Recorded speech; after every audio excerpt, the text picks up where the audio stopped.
اس کے بعد اگلا سوال ہے ایک کمپنی میں انویسٹ کرنے کے تعلق سے۔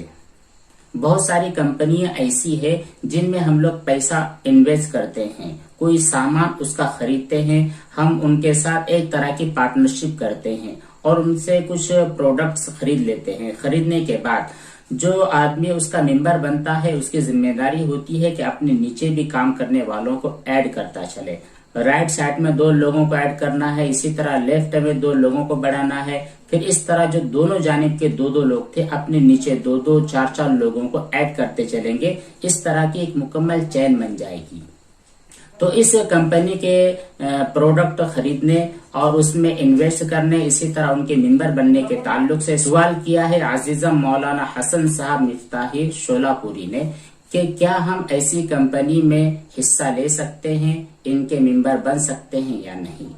تو جی دیکھیے، کوئی بھی کمپنی جس میں آپ انویسٹ کر رہے ہیں، آپ ان کے ممبر بن رہے ہیں، آپ ان کے ساتھ جوائن ہو رہے ہیں، تو ضروری ہے کہ اس میں چند کنڈیشن پائی جائے، چند صورتیں پائی جائے۔ اگر وہ صورتیں ہیں جس میں سود کا معاملہ نہ ہو اور جو بھی لین دین ہو رہا ہے بالکل صاف شفاف ہو، تو اس صورت میں آپ ان میں انویسٹ کر سکتے ہیں، ان کے ممبر بن سکتے ہیں۔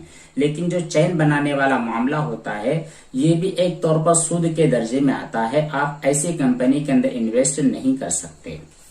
ایسی کمپنی میں ایک چیز یہ ہوتی ہے کہ ہم اسٹارٹ میں، شروعات میں کچھ سامان اس سے خرید لیتے ہیں۔ مثال کے طور پر 10,000 روپے کے پروڈکٹس خرید لیتے ہیں، تو خریدنا تو بالکل جائز ہے۔ آپ خریدنے کے بعد وہ جو سامان آپ نے خریدا ہے 10,000 کا، یہ آپ کسی اور سے بیچ سکتے ہیں یا خود اپنی شاپ میں اس کو لگا سکتے ہیں، اپنے اعتبار سے اس کی قیمت طے کر کے آپ بیچ سکتے ہیں، اس میں کوئی حرج نہیں ہے۔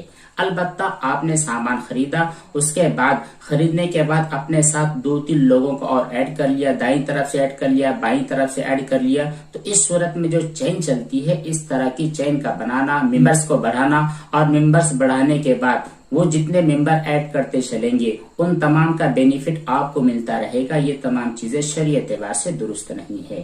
ہاں، جس ایک بندے کو آپ نے کمپنی میں جوائن کروایا ہے، تو جوائن کروانے کے بعد ایک مرتبہ متعینہ مقدار میں رقم اگر آپ کو ملتی ہے گفٹ کے طور پر، ہدیے اور تحفے کے طور پر، تو آپ لے سکتے ہیں۔ لیکن کمپنیوں کا رول ایسا ہوتا ہے کہ آپ ایک فرد کو ایڈ کرتے ہیں، پھر وہ ایک کو ایڈ کرتا ہے، اسی طرح جو چین بنتی چلی جاتی ہے، تو نیچے سے لے کر آپ تک جتنے بھی لوگ ایڈ ہوتے چلے جائیں گے، وہ جتنا بھی کام کرتے چلے جائیں گے، ان تمام کا بینیفٹ آپ کو ملے گا۔ تو یہ سود کا معاملہ ہوتا ہے۔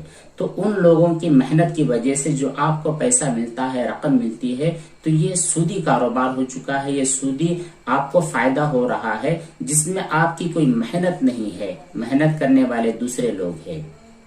دیکھیے، شریعت میں ایک اصول یہ ہے کہ آپ کو جو بھی پیسہ مل رہا ہے وہ اس کنڈیشن پر جائز ہے کہ اس کے پیچھے آپ کی محنت لگی ہو۔ اگر آپ کی محنت لگی ہے تو آپ کے لیے وہ رقم، اس کا منافع لینا جائز ہے۔ اور اگر کسی رقم کے پیچھے جو آپ کو مل رہا ہے، کوئی فائدہ آپ کو مل رہا ہے، اس کے پیچھے آپ کی کوئی محنت لگی نہیں ہے، تو اس صورت میں وہ فائدہ لینا، وہ نفع اٹھانا آپ کے لیے درست نہیں ہوتا ہے۔ تو یہ کمپنیاں ایسی ہوتی ہے جن میں پہلی بات تو آپ کو انویسٹ نہیں کرنا چاہیے۔ یہ جو کمپنیاں ہیں لمبے ٹائم تک نہیں چلتی ہے، کہیں نہ کہیں آپ کی رقم لے کر غائب ہو جاتی ہے۔ بہتر یہ ہے کہ آپ اس طرح کی کمپنیوں میں انویسٹ نہ کریں۔